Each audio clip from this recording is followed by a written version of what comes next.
Oi, gente. Bom, nessa aula de hoje a gente vai começar a ver as principais características e conceitos que estão atrelados ao campo da neuropsicologia. É, esse conteúdo ele é visto conjuntamente com psicologia cognitiva porque são duas áreas que dialogam muito e ao mesmo tempo essas duas áreas têm relação com o conteúdo que a gente viu em certa medida na primeira unidade de psicologia evolucionista, tendo em vista que se baseiam muito em pressupostos da psicologia evolucionista. A neuropsicologia ainda muito mais do que a psicologia cognitiva. É importante a gente entender alguns aspectos históricos que levaram ao campo de conhecimento da neuropsicologia, porque é um dos principais exemplos que eu costumo utilizar de como a ciência psicológica, de como a psicologia, ela costuma ela costuma evoluir a partir de certas demandas que são a parte do seu campo de conhecimento, ou que são externos, que são sociais, que são maiores do que o campo de interesse, do que o foco de estudo em si da psicologia. E a neuropsicologia também vai seguir esse mesmo movimento. Todos esses campos do conhecimento que se relacionam com o homem, com o ser humano, vão estar, de certa forma, relacionados, condicionados, imbricados em mudanças sociais e aspectos históricos que estarão para além do seu campo de conhecimento e vão acabar tendo que se ajustar e se adaptar ou atender às demandas que surgem a partir desses eventos, desses acontecimentos. A neuropsicologia ela vem de um campo de conhecimento que é muito focado em aspectos cerebrais e muito focado num debate sobre como o cérebro se organiza para que as funções cerebrais sejam executadas, para que as pessoas possam executar as suas funções. Então, tudo isso começou com um debate muito intenso nos campos da medicina sobre como é que esse cérebro se organiza. Será que nós temos um cérebro que funciona como uma única máquina e vai responder a todas as necessidades do ambiente, a todas as necessidades do indivíduo, vai exercer todas as funções de maneira completa, ou seja, todo o cérebro, todas as áreas do cérebro, todas as partes do cérebro funcionariam juntamente em qualquer coisa. Então, seja quando eu estou falando, seja quando eu estou me movimentando, seja quando eu estou lendo, seja quando eu estou dormindo, andando, aprendendo. Todos esses elementos envolveriam ao mesmo tempo todas as partes do cérebro. Então, o cérebro seria uma máquina única, um órgão unitário, ou será que eu tenho uma área específica do cérebro para cada função que eu quero executar? Será que eu tenho uma partezinha do cérebro direcionada, um setorzinho do cérebro para cada função?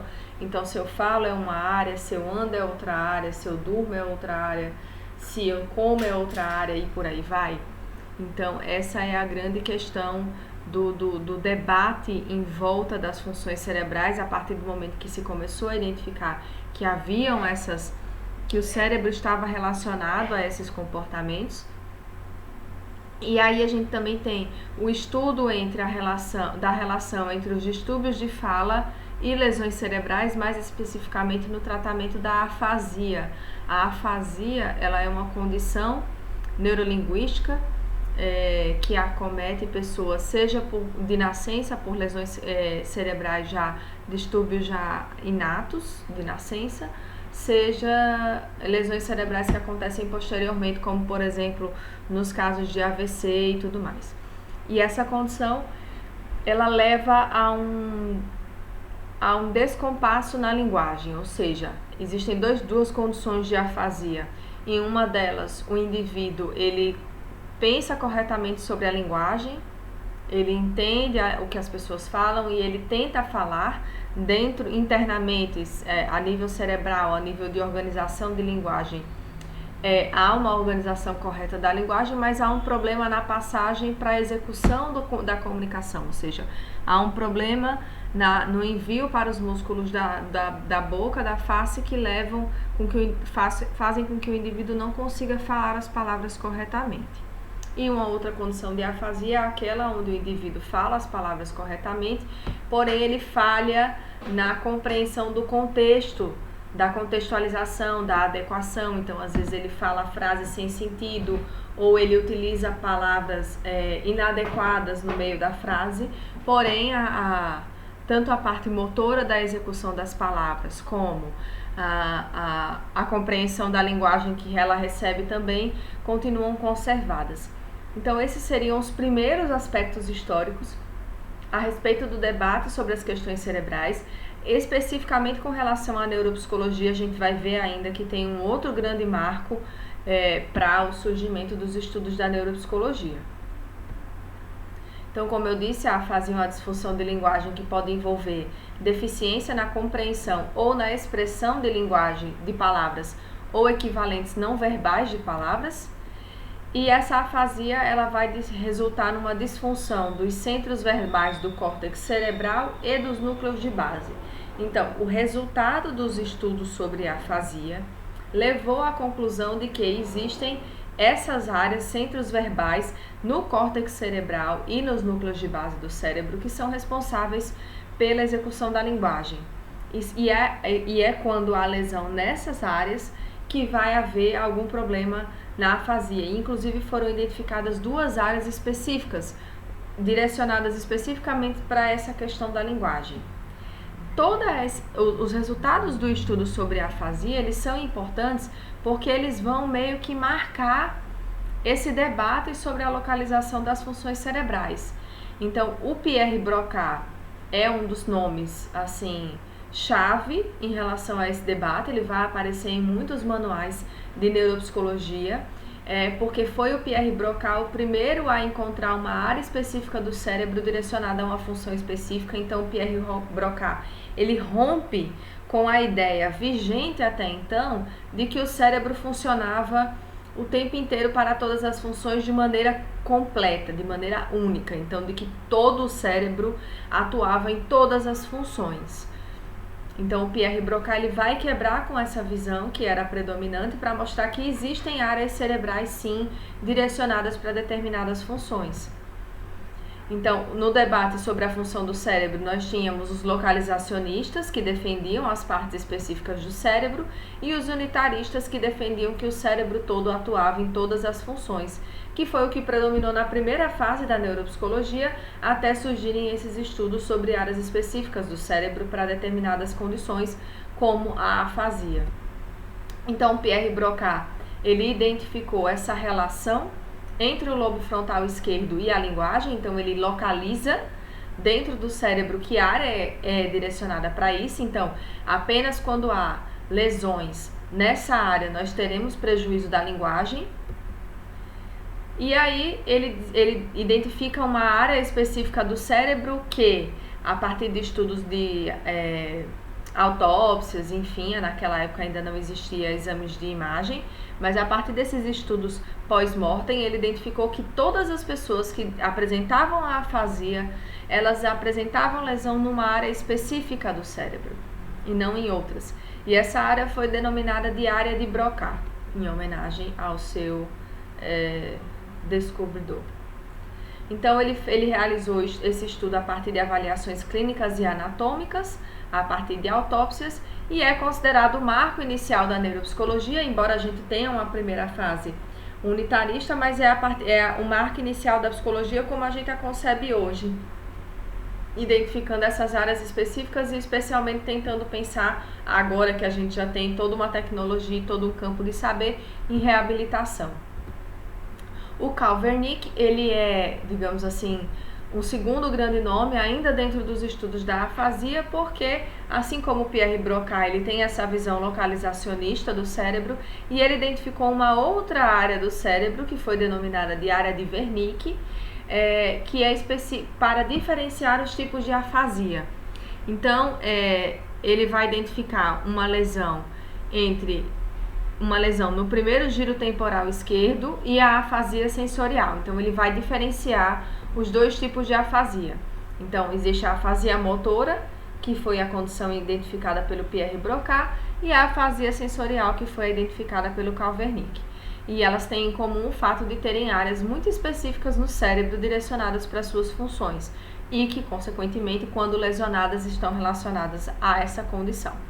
Então, na afasia motora, a gente tem um prejuízo na fala, mais uma compreensão da linguagem, então são aquelas pessoas que não conseguem pronunciar as palavras corretamente. E a afasia sensorial é aquela onde a fala é preservada, mas a linguagem é inapropriada. Então, a área de Wernicke, ela é direcionada para a identificação da afasia sensorial.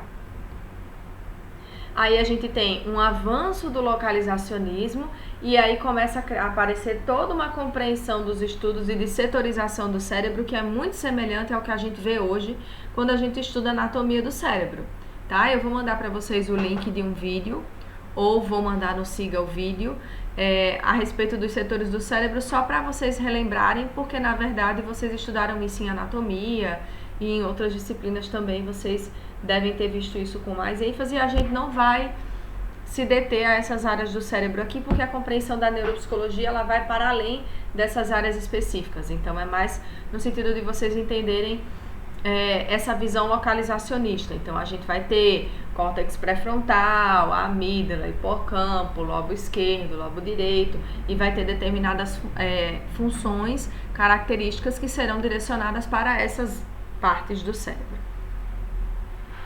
Então, a neuropsicologia ela é uma disciplina que ela nasce da descrição clínica de déficits cognitivos que são advindos de lesões cerebrais. Então, a preocupação da neuropsicologia é identificar, a partir da ocasião de uma lesão cerebral, quais são os prejuízos cognitivos que podem aparecer, quais são as falhas, as faltas que passaram a acontecer, como é que esse cérebro, como é que o indivíduo se comporta na ocasião de uma lesão desse tipo. Então, ela vai buscar identificar as bases neurológicas das atividades mentais superiores, naquele conceito que a gente já discutiu, inclusive em psicologia evolucionista, né? Essas características cognitivas que são essencialmente humanas, da espécie humana. E estabelecer conclusões sobre o processo cognitivo normal entre aspas, tá? Sobre que capacidades específicas são interdependentes, dependentes ou independentes. Então, a partir do momento que se adota uma visão localizacionista do cérebro, a gente começa a entender que existem áreas que vão atuar de maneira independente em determinadas funções, mas a neuropsicologia vai trazer também essa ideia de que para outros comportamentos, outras atividades, outras funções, é possível também que áreas diferentes do cérebro atuem conjuntamente para esse tipo de função, o que de certa forma até faz sentido se a gente pensa, por exemplo, que para falar eu utilizo de memória, ou eu posso estar falando e andando ao mesmo tempo, falando e executando outra função, e aí eu estaria utilizando áreas diferentes do cérebro para executar todas essas tarefas. Há uma influência aqui muito forte das consequências da guerra, isso vai acontecer mais ou menos depois da guerra, da Segunda Guerra, e a neuropsicologia surge inicialmente na Alemanha, né? O seu grande polo de crescimento vai ser na Alemanha e na Rússia também.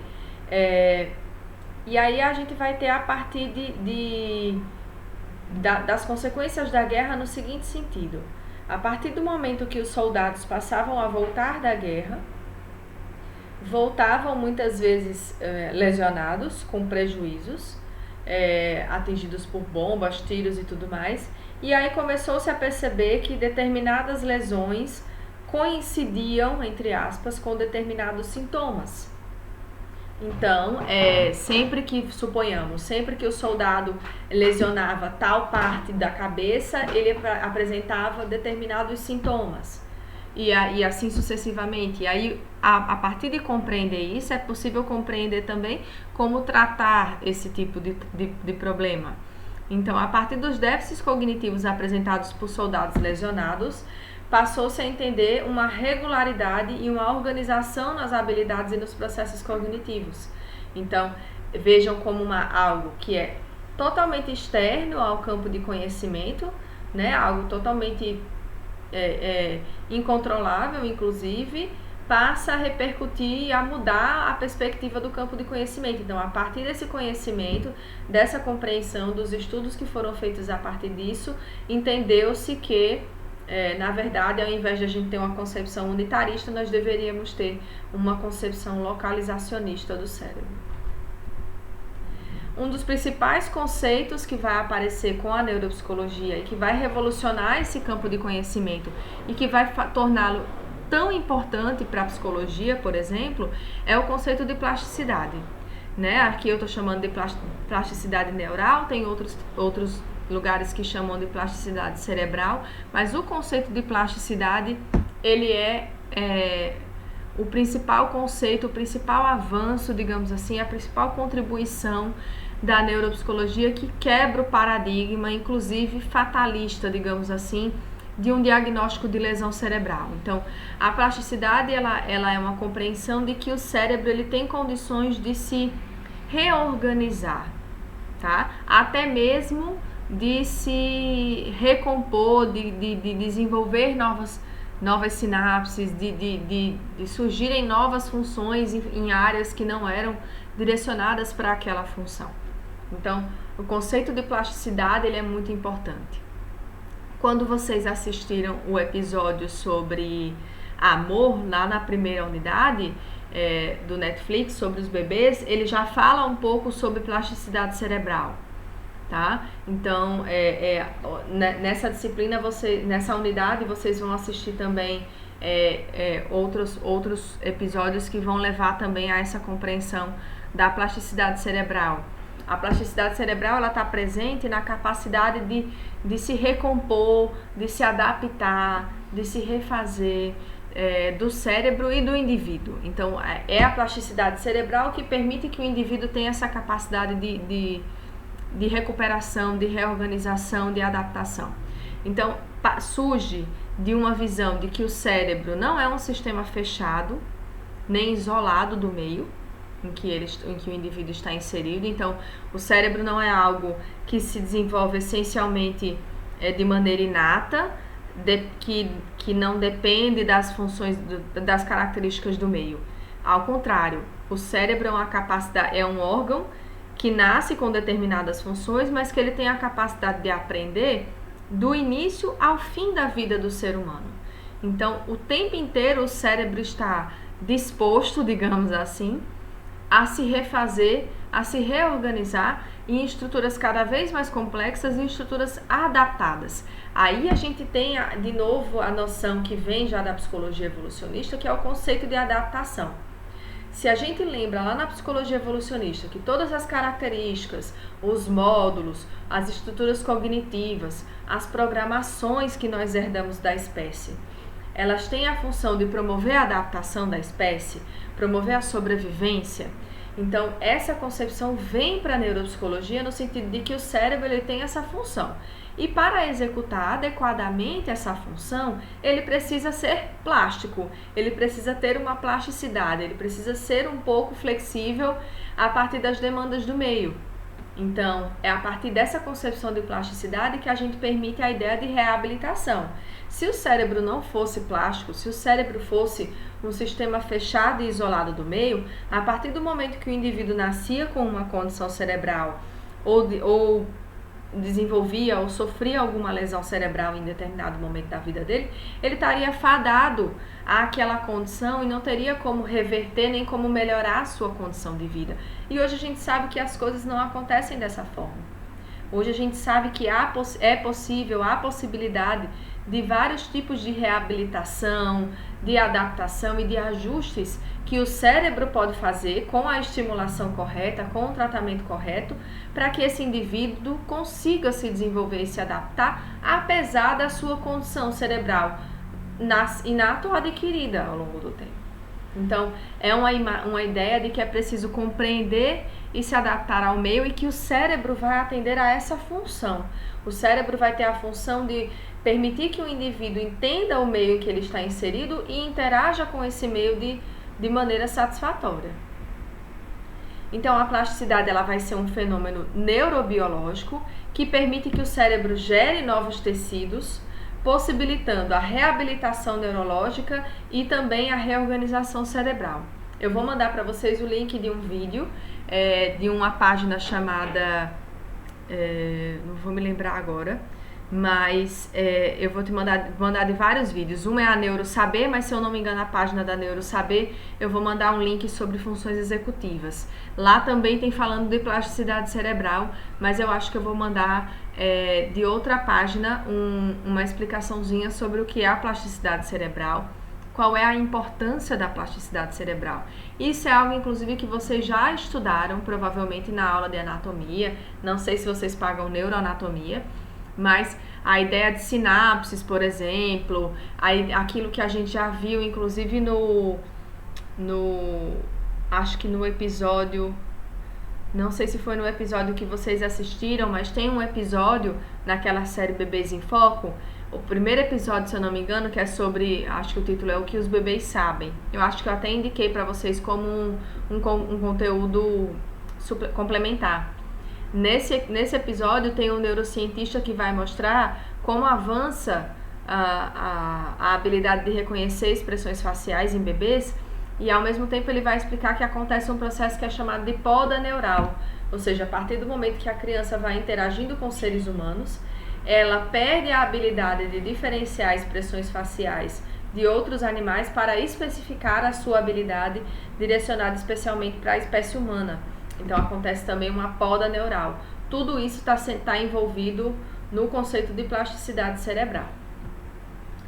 E junto com o conceito de plasticidade cerebral, vem um conceito que eu acho que é uma das grandes contribuições, inclusive, da psicologia para a neuropsicologia, que é o conceito de cérebro social. A ideia de cérebro social ela é muito coerente, inclusive com os pressupostos da psicologia cognitiva, porque ela vai trazer essa compreensão de que os processos cognitivos eles se adaptam e eles acontecem e eles evoluem na interação do indivíduo com o meio. Então, o cérebro ele não é um órgão exclusivamente biológico, ele seria um órgão quase que social, porque ele vai se adaptar e se ajustar a condições ambientais que são essencialmente sociais. Então, a concepção de cérebro social, inclusive foi o Alexander Luria que trouxe essa visão. A gente vai falar sobre o Luria daqui a pouco, mais para frente nessa disciplina, de que o cérebro ele vai hierarquizar certos padrões de comportamento pela evolução. Então tem sim uma concepção evolucionista de como essa hierarquia de padrões de comportamento acontece. São aqueles módulos, são aquelas programações que a gente discutiu em psicologia evolucionista na primeira unidade, mas ao mesmo tempo ele tem uma complexidade que permite amplos aspectos na interação do indivíduo com o mundo. Então, a maneira com que esses padrões de comportamento são hierarquizados, eles também vão estar relacionados com a maneira com que o indivíduo interage com o mundo. Então, as mudanças sofridas pelo indivíduo expressam as próprias mudanças vivenciadas pelo cérebro e pelos seus processos.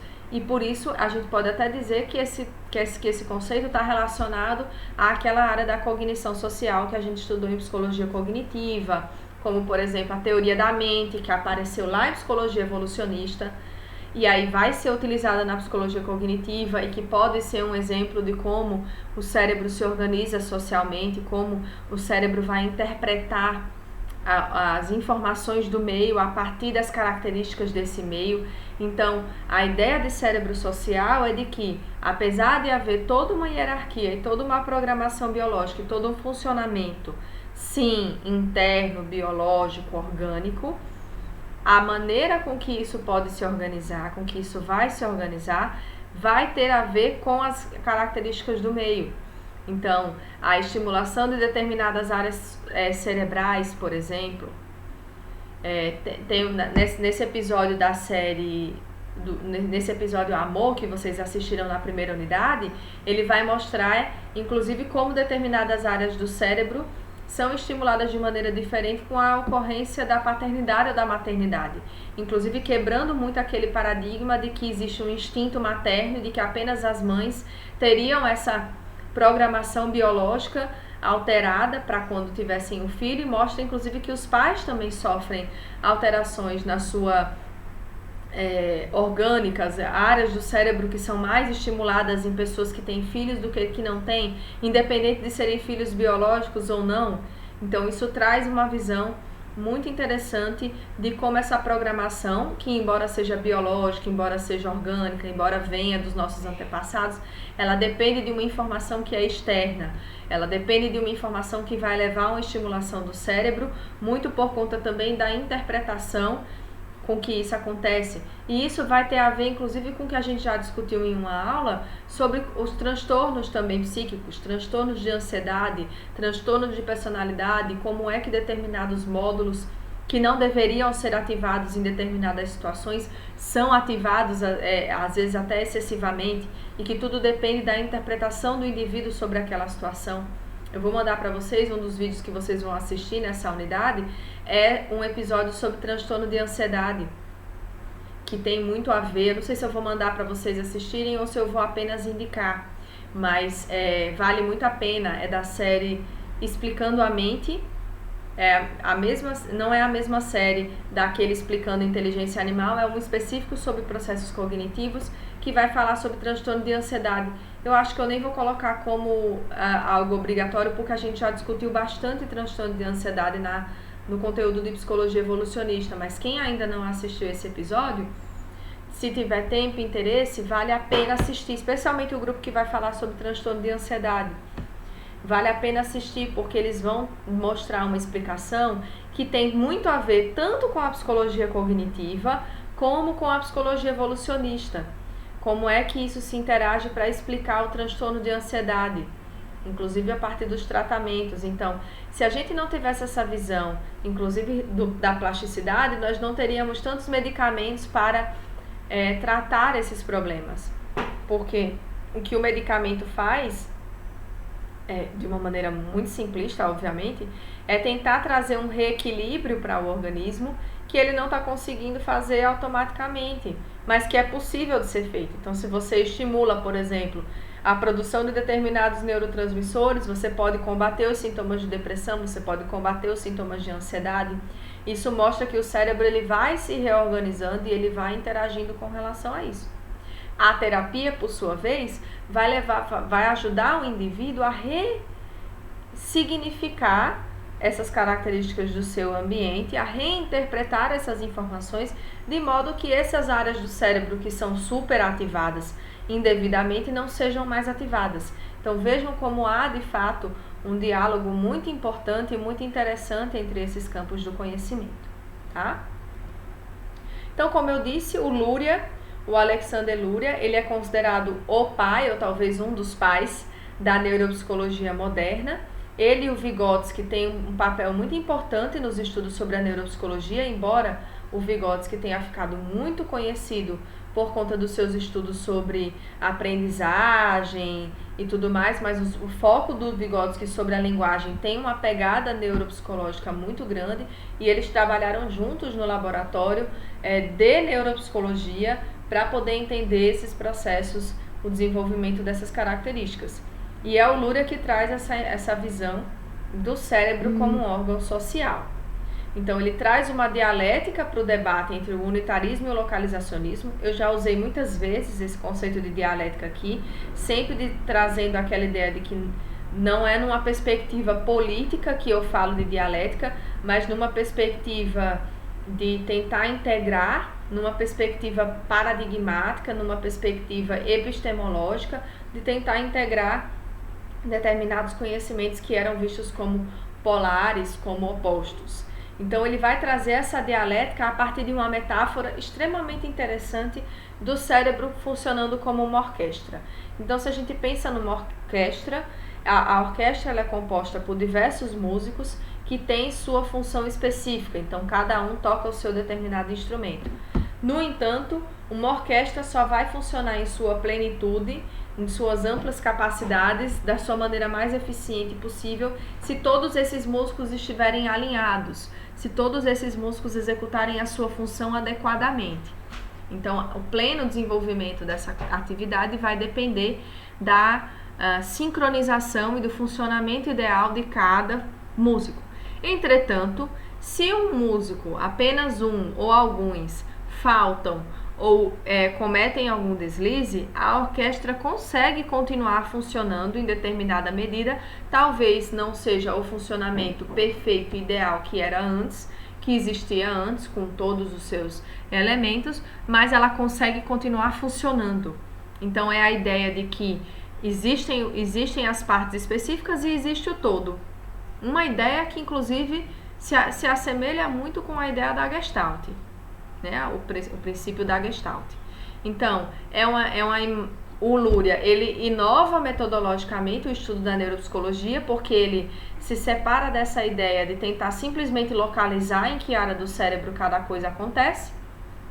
Então, ele vai dizer, não se pode perder de vista a perspectiva humanista na compreensão e no entendimento das condições clínicas estudadas. Então, o objetivo da neuropsicologia deve ser investigar o papel dos sistemas cerebrais individuais nas formas complexas de atividade mental, mas que são sistemas funcionais complexos e articulados ou dinamicamente localizados. Então, ele vai dizer, sim, áreas específicas, só que essas áreas específicas, elas podem atuar sozinhas em determinados momentos, mas elas dependem do todo em outros momentos. Então, ele vai trazer uma teoria que é denominada de sistemas funcionais, aonde ele vai além de uma localização geográfica, digamos assim, para tentar localizar os sistemas. Então, ele vai dividir em 3 grandes funções, em 3 grandes funcionalidades cerebrais, e aí ele vai identificar partes diferentes do cérebro que vão estar atendendo a essas funções. Então, o primeiro sistema cerebral funcional é o cérebro desperto, que é responsável pelas atividades do sistema nervoso autônomo e pelos comportamentos de vigia e de alerta. Então, existem partes diferentes do cérebro que vão comandar esses comportamentos humanos, que são mais, digamos assim, involuntários em certa medida. O segundo sistema funcional, ele é responsável pela parte do processamento de informações, digamos assim, seria um dos pontos onde a psicologia cognitiva iria entrar junto com a neuropsicologia. Então, preocupado com recepção, análise e armazenamento de informações, é a parte de memória, por exemplo. E o terceiro sistema funcional vai ser o cérebro em ação, que são todas as funções direcionadas para a execução de um comportamento. Então, a partir do momento que eu recebo informação do meio, interpreto essa informação, armazeno essa informação, que são funções lá do segundo sistema cerebral funcional, eu vou planejar uma ação, tomar uma decisão, estabelecer quais são as estratégias comportamentais que eu vou executar, que são, por exemplo, as funções executivas. Não só as funções executivas, todo o processo cognitivo que envolve planejamento, tomada de decisão, execução, estratégias comportamentais, faz parte desse terceiro sistema cerebral. Então, quem vai estudar funções executivas, por exemplo, na terapia ocupacional, se estuda muito funções executivas porque é um campo, é uma demanda muito grande de atendimento para quem atua na terapia ocupacional, por exemplo, tentar identificar como a gente melhora essas funções cognitivas e quando há algum tipo de lesão, como é que a gente pode aproveitar da plasticidade cerebral para tentar melhorar a funcionalidade desse comportamento do indivíduo. Aqui a gente tem uma imagem da teoria do sistema funcional. A gente vê aqui na parte de baixo o tronco encefálico, que vai aparecer como a primeira unidade funcional, que vai ter a função de regular o tônus, a vigia, estados mentais, o sistema nervoso autônomo, né? A segunda unidade cerebral vai estar aqui à direita, no córtex posterior, que vai ter essa função de receber, analisar e armazenar as informações. E a terceira unidade funcional vai estar localizada mais no córtex anterior, que vai ter a função de programar, regular e verificar a atividade do indivíduo. Então, veja que a gente está falando de áreas maiores, onde a gente tem sub-áreas aqui dentro, a gente tem localidades, a gente vai ter órgãos específicos dentro dessas funções. Então, os sistemas funcionais, eles atuam de forma hierárquica e mútua. Então, eles se organizam de uma maneira que eles estão sempre dialogando.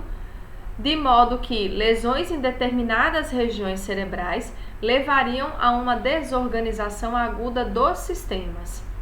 Porém, a gente pode ter lesões que levem a uma desorganização de um único sistema e os outros sistemas permaneçam inalterados. Então, as intervenções neuropsicológicas, elas deveriam se preocupar em reorganizar esses sistemas funcionais quando acontecer algum tipo de lesão nesse sentido. E por isso que o conceito aqui, direcionado da neuropsicologia, é no conceito de adaptação funcional. A principal preocupação não deve ser restabelecer a função daquela área do cérebro, mas o que é que precisa ser feito para restabelecer a funcionalidade daquele cérebro, consequentemente a funcionalidade daquele indivíduo. Então, como fazer com que aquele indivíduo continue sendo funcional, apesar da lesão que ele sofreu ou que ele tem. Então, é uma preocupação muito mais contextual, por isso é chamado de funcional, do que simplesmente de localizar e reparar uma área específica do cérebro. Claro que em determinadas situações isso vai acabar acontecendo ou isso pode acabar sendo uma preocupação e um foco. Então, para a Lúria, os neurônios do córtex, eles são divididos em 3 grupos, só a nível de conhecimento para vocês entenderem como a área de estudo dele se especificou. A área primária, que é responsável pela sensação, a área secundária, que é responsável pela percepção, e a área terciária, que é responsável pela cognição. E essas 3 áreas, elas se organizam dentro daqueles sistemas funcionais. Então, a estrutura e o funcionamento cerebral dentro dessa compreensão é de que há uma estrutura hierárquica, como eu falei. Então, as áreas terciárias, que são responsáveis pela cognição, organizam a atividade das áreas secundárias, que são as responsáveis pela percepção, que organizam as atividades das áreas primárias, que são responsáveis pela sensação. Então, as informações recebidas, elas são organizadas assim. Há uma especificidade denominada de decrescente das zonas corticais, ou seja, os neurônios das áreas primárias possuem uma especificidade modal muito grande, que vai diminuindo nas áreas secundárias até se tornarem multimodais nas áreas terciárias, o que provoca uma maior lateralização dos hemisférios. Aqui ele está falando essencialmente de como as áreas elas se especificam, as sinapses e os funcionamentos eles se especificam, de maneira que a gente precisa entender essas especificidades, elas estão relacionadas ao tanto que a área vai afetar o funcionamento geral. Então, áreas mais básicas, mas que têm uma especificidade modal muito grande, tendem a atingir os sistemas funcionais numa amplitude diferente das que são mais específicas, tá? Então, na próxima videoaula, eu vou trazer para vocês a neurociência e como a neuropsicologia vai se colocar como uma disciplina da neurociência, e vou trazer algumas características a mais sobre a neurociência, a neuropsicologia, a moderna, a partir do que a gente vê. A gente vai inclusive voltar a discutir um conceito que já discutimos em psicologia evolucionista e que eu trouxe de maneira muito simples no conteúdo de psicologia cognitiva, que é o conceito de modularidade, que, como eu disse já lá desde o começo da nossa primeira unidade, é uma coisa que linka muito a psicologia evolucionista com a neuropsicologia, tá? Então, mandem as dúvidas no fórum da maneira que acharem melhor, para a gente poder discutir na nossa aula online e a gente poder seguir para a segunda parte desse conteúdo. Então, até mais!